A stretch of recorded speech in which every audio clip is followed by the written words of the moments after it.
English book story.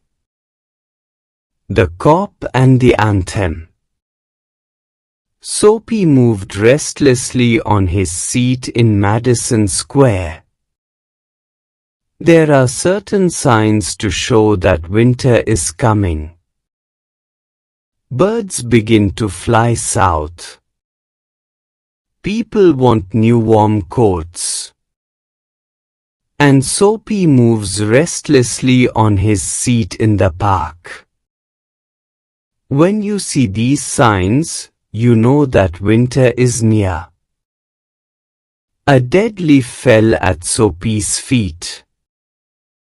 That was a special sign for him that winter was coming.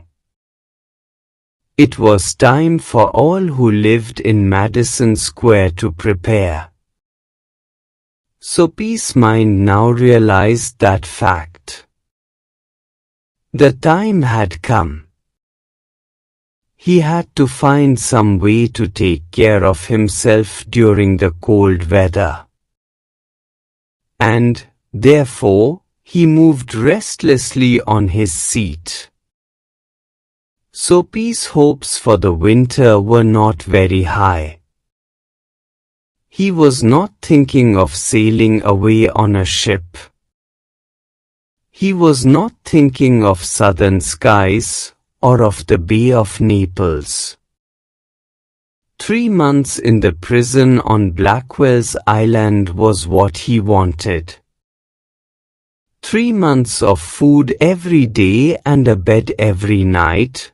3 months safe from the cold north wind and safe from cops. This is what Soapy wanted most in the world. For years, Blackwell's Island had been his winter home. Richer New Yorkers made their plans to go to Florida or to the shore of the Mediterranean Sea each winter. Soapy made his small plans for going to the island. And now, the time had come. 3 big newspapers, some under his coat and some over his legs, had not kept him warm during the night in the park. So Soapy was thinking of the island. There were places in the city where he could go and ask for food and a bed. These would be given to him. He could move from one building to another, and he would be taken care of through the winter.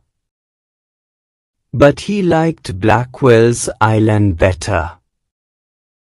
Soapy's spirit was proud.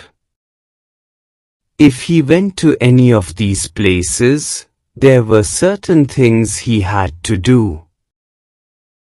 In one way or another, he would have to pay for what they gave him. They would not ask him for money. But they would make him wash his whole body.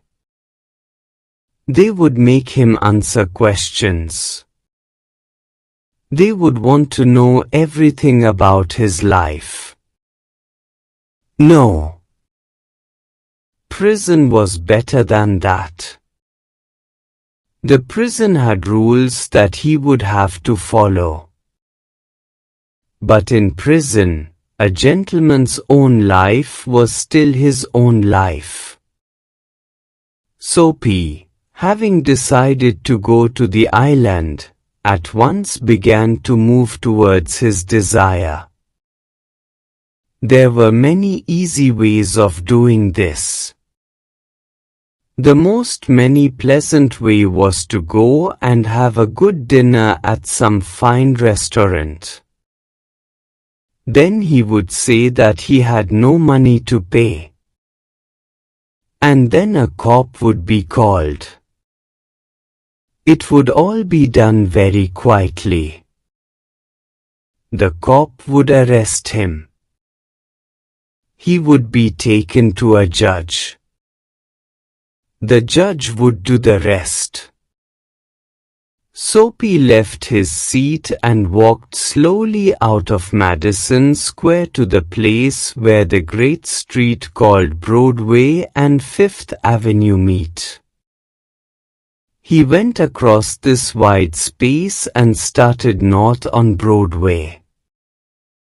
He stopped at a large and brightly lighted restaurant. This was where the best food and the best people in the best clothes appeared every evening. Soapy believed that above his legs he looked all right. His face was clean. His coat was good enough. If he could get to a table, he believed that success would be his. The part of him that would be seen above the table would look all right. The waiter would bring him what he asked for. He began thinking of what he would like to eat. In his mind he could see the whole dinner. The cost would not be too high. He did not want the restaurant people to feel any real anger. But the dinner would leave him filled and happy for the journey to his winter home. But as Soapy put his foot inside the restaurant door, the head waiter saw his broken old shoes and the torn clothes that covered his legs. Strong and ready hands turned Soapy around and moved him quietly and quickly outside again. Soapy turned off Broadway. It seemed that this most easy way to the island was not to be his. He must think of some other way of getting there. At a corner of 6th Avenue was a shop with a wide glass window, bright with electric lights. Soapy picked up a big stone and threw it through the glass. People came running around the corner. A cop was the first among them. Soapy stood still, and he smiled when he saw the cop. "Where's the man that did that?" asked the cop. "Don't you think that I might have done it?" said Soapy. He was friendly and happy. What he wanted was coming towards him. But the cop's mind would not consider Soapy. Men who break windows do not stop there to talk to cops. They run away as fast as they can. The cop saw a man further along the street, running. He ran after him. And Soapy, sick at heart, walked slowly away. He had failed 2 times. Across the street was another restaurant. It was not so fine as the one on Broadway. The people who went there were not so rich. Its food was not so good.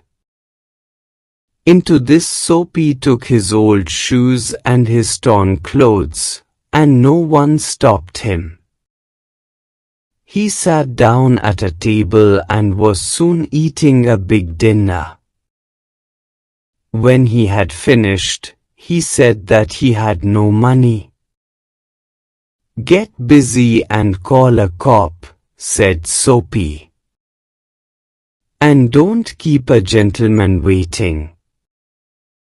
"No cop for you," said the waiter. He called another waiter. The 2 waiters threw Soapy upon his left ear on the hard street outside. He stood up slowly, 1 part at a time, and beat the dust from his clothes. prison seemed only a happy dream. The island seemed very far away.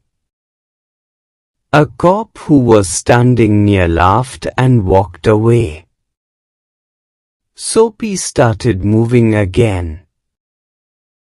When he stopped, he was near several theaters. In this part of the city, streets are brighter and hearts are more joyful than in other parts. Women and men in rich warm coats moved happily in the winter air. A sudden fear caught Soapy. No cop was going to arrest him. Then he came to another cop standing in front of a big theater. He thought of something else to try. He began to shout as if he had too much to drink. His voice was as loud as he could make it. He danced, he cried out. And the cop turned his back to Soapy and said to a man standing near him, "It's one of those college boys. He won't hurt anything. We have orders to let them shout."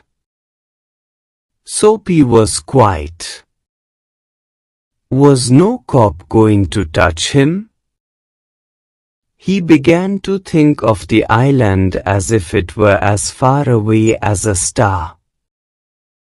He pulled his thin coat around him. The wind was very cold. Then he saw a man in a shop buying a newspaper. The man's umbrella stood beside the door. Soapy stepped inside the shop, took the umbrella, and walked slowly away. The man followed him quickly. "My umbrella," he said. "Oh, is it?" said Soapy.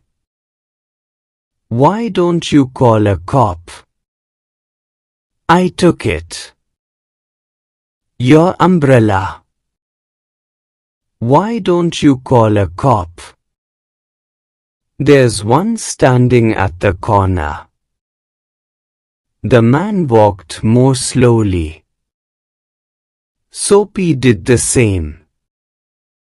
But he had a feeling that he was going to fail again. The cop looked at the two men. "I," said the umbrella man, "that is, you know how these things happen. If that's your umbrella, I'm very sorry. I found it this morning in a restaurant. If you say it's yours, I hope you'll." "It's mine," cried Soapy, with anger in his voice. The umbrella man hurried away. The cop helped a lady across the street.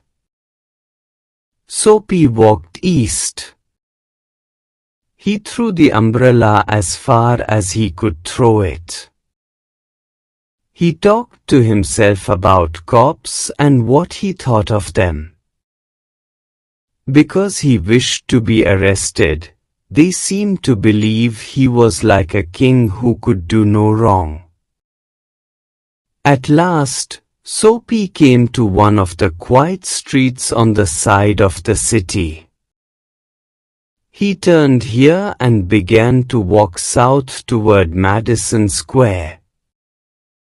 He was going home, although home was only a seat in a park. But at a very quiet corner, Soapy stopped. Here was his old childhood home. Through one window, he could see a soft light shining. That had been his living room, where he had spent many happy, peaceful moments. Sweet music came to Soapy's ears and seemed to hold him there.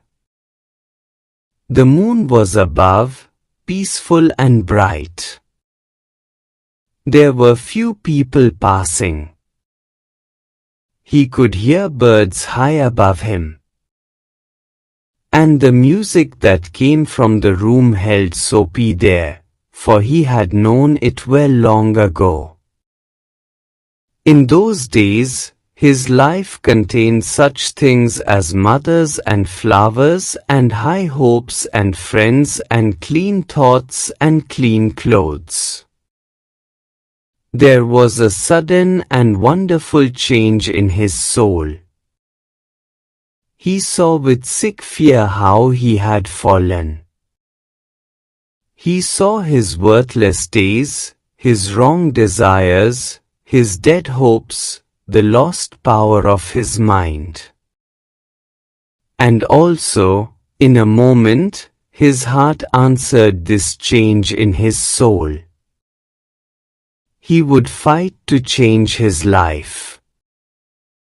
He would pull himself up, out of the mud. He would make a man of himself again. There was time. He was young enough. He would find his old purpose in life, and follow it. That sweet music had changed him. Tomorrow he would find work. A man had once offered him a job. He would find that man tomorrow. He would be somebody in the world. He would. Soapy felt a hand on his arm. He looked quickly around into the broad face of a cop. "What are you doing hanging around here?" asked the cop. "Nothing," said Soapy. "You think I believe that?" said the cop. Full of his new strength, Soapy began to argue. And it is not wise to argue with a New York cop. "Come along," said the cop. 3 months prison on Blackwell's Island, said the judge to Soapy next morning. Have a good day, see you in the next video, thanks.